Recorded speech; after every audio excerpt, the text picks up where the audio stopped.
Let's begin with the foundations. Welcome to another lecture. Today we examine the Cannes Film Festival, a subject where glamour and governance meet in a way that would make even a constitutional lawyer straighten a bow tie. I am Professor Alexei, and we will attempt with due precision to separate myth from mechanism, red carpet from repertory, and prestige from policy. Hello, everyone. I'm Priyanka. I'll be the curious student voice today, asking the questions we, as a listening research community, maybe quietly have. And thank you, Professor, for agreeing not to assign homework on couture history. To frame our discussion, Cannes is an annual invitation-only film festival held each May in Cannes, France, at the Palais des Festivals et des Congrès. It is widely considered the most prestigious festival in the world, though prestige is, of course, a social construct rather than a metric. Nevertheless, the Palme d'Or has become a global shorthand for top-tier auteur accomplishment, shaping the year's art house and awards discourse. So, in simpler terms, it's the invite-only summit where the world's film people watch premieres, make deals, and, climb a very photogenic staircase. And you cannot just buy a ticket. You need an industry badge or a press pass, and the films get invited by the festival team, right? Precisely.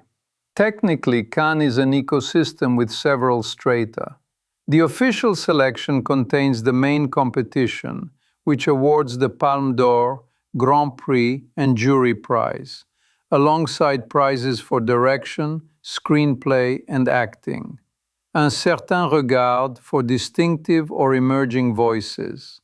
Out of competition and midnight screenings, special screenings, Cannes Premiere, introduced in 2021 to house notable works outside competition, Cannes Classics for restorations and heritage, the short film competition with its own Palme d'Or, and the Cine Fondation program for student shorts. Parallel, independently run sections, Critics Week, Directors Fortnight, and ACID, operate concurrently with their own curatorial mandates and awards, expanding discovery without diluting the core brand. And the physical where matters too. We often picture the grand auditorium Louis Lumière or Théâtre Lumière for the big premieres. But there's also Salle Debussy and Salle Buñuel for other programs. And the very democratic Cinéma de la Plage on the beach, which anyone can attend for free. Such a contrast to the steps and spotlights. Indeed, it is worth noting that Cannes is not merely exhibition, it is commerce. The Marché du Film, launched in 1959, remains one of the busiest film markets on the planet, where producers, sales agents, distributors, and financiers trade rights and arrange co-productions. Its contemporary impact program convenes sustainability and social impact discussions, recently featuring practitioners such as Aliza Ayaz, Claire Havet, and Lucy Stone, because even cinema must, as it were, balance art with its carbon budget. Governance-wise, Iris Knobloch has served as festival president since 2022, and Thierry Frémaux, as general delegate, steers selection and operations. Juries, led by a president, deliberate in the secluded Villa d'Aumergue before unveiling awards in the Théâtre Lumière. So yeah, moving on. Why does all this matter beyond very good tailoring and late-night photo calls? Cannes functions as a signal. Alongside Venice and Berlin, the so-called Big Three, and in the wider Big Five with Toronto and Sundance, its selections can accelerate distribution, set the auteur conversation for the year, and shape the downstream awards season. The favorable Cannes response alters the Bayesian priors of buyers in the marché. Critics amplify visibility, and the theatrical first posture aligns with French media chronology laws, which since 2018 have effectively kept Netflix out of competition unless windows are observed. Cannes' origin story itself is geostrategic. Designed as a counterweight to Venice's politicization under fascist interference in the late 1930s, it asserts the autonomy of juries and the soft power of cultural diplomacy. It makes me wonder if the festival's most prestigious label shapes behavior we then use to justify calling it the most prestigious. Like a feedback loop. Maybe it is a very glamorous equilibrium, Professor.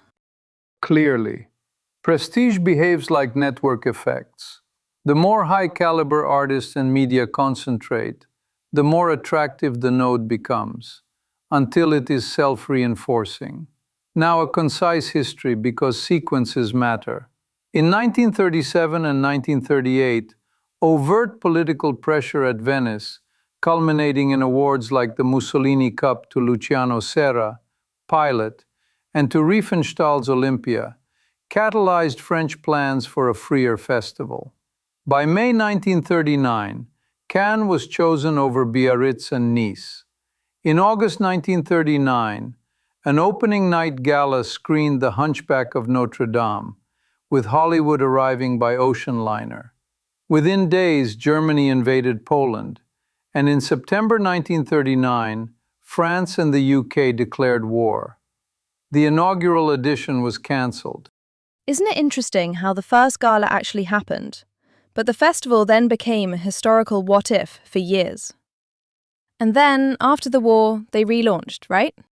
September to October 1946 saw the relaunch, with 21 countries screening at the old casino. There were interruptions for budgetary reasons in 1948 and 1950. In 1951, the festival moved to spring and obtained FIAPF accreditation. The 1955 institution of the Palme d'Or replaced the prior Grand Prix du Festival as top award. The Marché arrived in 1959, professionalizing deal-making. The 1968 edition famously halted amid nationwide strikes. Filmmakers withdrew works, and no awards were given, which in turn helped midwife Directors' Fortnight in 1969. Reforms in 1972 centralized artistic selection. 1978 brought Un certain regard, the Caméra d'Or, and a shortened format. The new Palais, nicknamed the Bunker, opened in 1983. The red carpet, surprisingly late, was formalized in 1987, which is why our collective memory looks so photogenic thereafter. The subsequent decades consolidated heritage and discovery. Cinefondation in 1998, with La Résidence in 2000, Cannes Classics in 2004, and in policy and pop culture, 2015's heel controversy and the so-called selfie ban became global debates about decorum, gender, and image culture. Details of enforcement varied, as press accounts attest. In 2017, two Netflix films entered competition. By 2018, the French 18-month window was enforced for competition titles, prompting streamers to step back. The pandemic postponed then cancelled the 2020 edition, with an official selection label issue. In 2021, the festival ran later, presided over by Spike Lee. In 2022, Volodymyr Zelensky addressed opening night. Russian media tied to uncritical outlets were denied accreditation, and debates swirled around programming dissident Russian voices such as Kirill Serebrennikov. Cannes Immersive launched in 2024. In 2025, a record 45% of selected films were directed by women. And the same year, the community mourned Palestinian photojournalist Fatima Hassouna, subject of an acid-selected documentary, whose death in Gaza was publicly condemned by the festival and by an open letter signed by over 350 artists. Thank you, Professor. Maybe before the deep dives, can I ask for your personal angle?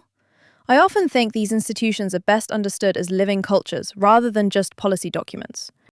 It's important to understand that festivals are, to some extent, diplomatic theaters. For those of us who crossed borders, geographical and disciplinary, Cannes shows how cinema convenes adversaries under shared light. As a chess player, I admire the strict protocol. As a teacher, I admire the parallel sections that give students and first-time directors their opening gambits. We observe culture negotiating with commerce and sometimes with conscience. This brings us to three guiding questions for today. Historically, what if the 1939 festival had unfolded uninterrupted? Counterfactually, what if Cannes had waived the theatrical window in 2017-2018 and embraced streaming in competition? And presently, how do geopolitical pressures contour the festival now? I think the next thing we should talk about is the first one. What if Cannes had started in 1939 and kept going through the war years? Could Venice have stayed dominant? Would our festival map look different today? To elaborate, had the 1939 edition proceeded and subsequent wartime years, improbably, allowed continuity, Cannes might have accumulated symbolic capital earlier, perhaps eclipsing Venice's pre-war seniority sooner. The French state's cultural apparatus would likely have invested in a purpose-built palais earlier than 1949. The market, formally launched in 1959, could have emerged in embryonic form during the late 1940s, potentially shifting the geography of global sales away from post-war London and Rome toward the Riviera. In terms of aesthetics, an earlier Cannes gravitational pull might have altered the reception arc of Italian neorealism, and later, the French New Wave. Works may still have broken through, but their initial international framing could have been different, with awards ecology and press rituals crystallizing a few years earlier. I'm curious about second-order effects. Do we think Berlin's founding identity, or even Sundance's later emergence, would shift if Cannes had been a consistently active hub before 1946? Like, would discovery pipelines and awards campaigning timelines look different now? Mathematically speaking, a stronger pre-1946 Cannes would have increased early network centrality, likely compressing the time to adoption for press and sales routines that later diffused to Berlin and beyond. Berlin's public-facing ethos, born in the 1950s and shaped by Cold War dynamics, might still have emerged, but with Cannes already monopolizing auteur prestige. Venice might have pivoted even earlier toward its contemporary autumnal awards launch posture. Sundance, arising in the 1980s U.S. independent context, would still exist, but the transatlantic pipeline for discovery could have been more Cannes-centric, with first features routed into Camera d'Or contention slightly earlier in the calendar. In simpler terms, the map would be similar. The arrows between nodes might be thicker and drawn sooner toward Cannes. So, I guess that kind of sums it up for the first what if. Building on that, can we maybe now look at the streaming question? The 2017-2018 debate feels, still alive every time we open a platform app. Speaking of distribution revolutions, in 2017, Okja and the Meyerowitz stories entered competition, provoking debate when the Netflix logo appeared on screen. By 2018, France's media chronology laws, an 18-month theatrical window before subscription streaming, were applied to competition, and streamers largely exited that field at Cannes. Now, counterfactually, had Cannes granted a competition exemption, Netflix and peers might have invested more aggressively in auteur cinema premiering on the Croisette. A hybrid release norm could have accelerated globally. France's window might have faced political pressure earlier, and prestige branding for streamers could have attached more firmly to Cannes rather than migrating to Venice or Toronto for fall awards positioning. What if we thought about it like this? Could a hybrid model, brief theatrical runs plus swift streaming, have benefited smaller films by expanding audiences faster?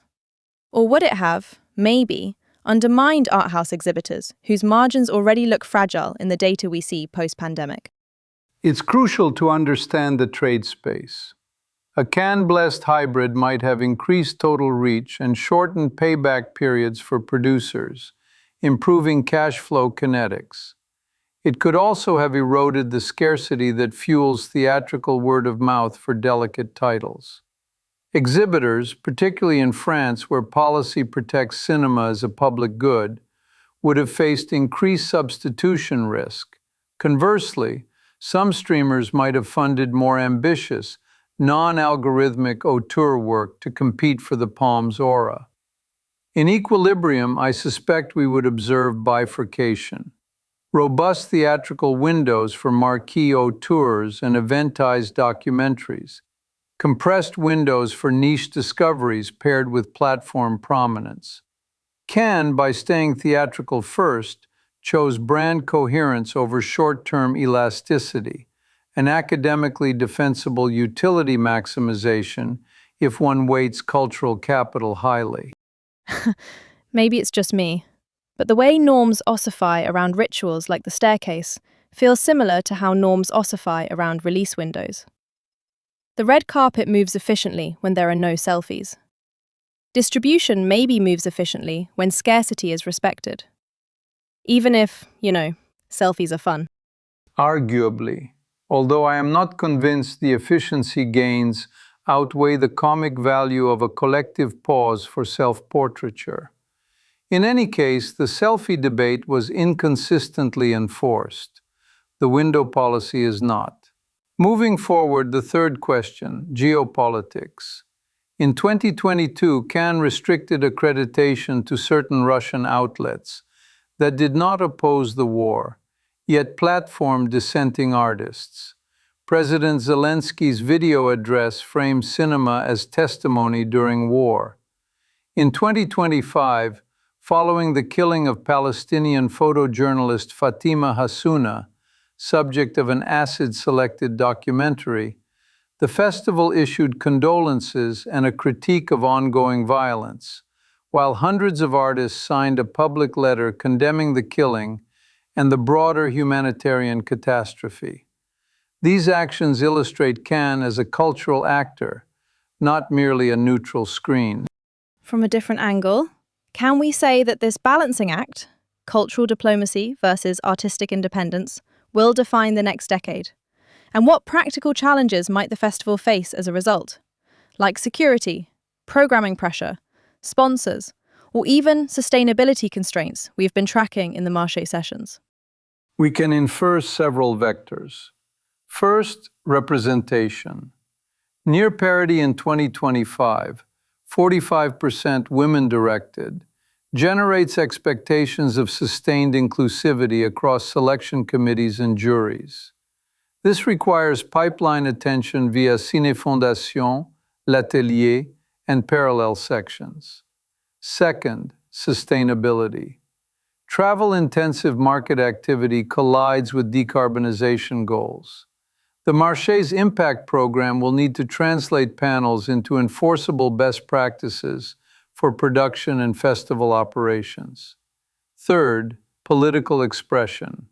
Public letters, on-site demonstrations, and accreditation policy will demand consistent frameworks that protect speech without compromising safety. Fourth, technology. Cannes Immersive foreshadows curatorial questions about VR, AR, and interactive works, how to judge, where to exhibit, and how to archive. Finally, distribution law. Any evolution of France's media chronology could reopen the streaming question. Scenario planning is therefore prudent. That was helpful to think through, actually. Maybe that's something we can come back to later, especially the measurement side, like robust metrics on diversity outcomes, carbon impacts, and the knock-on effects of geopolitical stances on programming diversity and attendance. To summarize, Cannes is an annual, invitation-only festival in France, operating an intricate architecture of official and parallel sections. It confers globally salient awards like the Palme d'Or, anchors a formidable market, and maintains a theatrical first identity. We considered three questions: the 1939 what if, and how uninterrupted early editions might have accelerated Cannes' dominance, the streaming counterfactual, and its implications for windows, exhibitors, and platform prestige, and the present geopolitics of Ukraine and Gaza, illustrating Cannes' role as cultural actor while balancing inclusion, sustainability, and free expression. And if you want a companion case study, maybe explore the Venice Film Festival next. It's older, it's autumnal, and its history with politics offers a useful mirror to Cannes' founding impulse. Thank you for listening. This, then, completes our present analysis. On behalf of another lecture, we appreciate your attention. In this context, attention is the rarest currency. Until next time.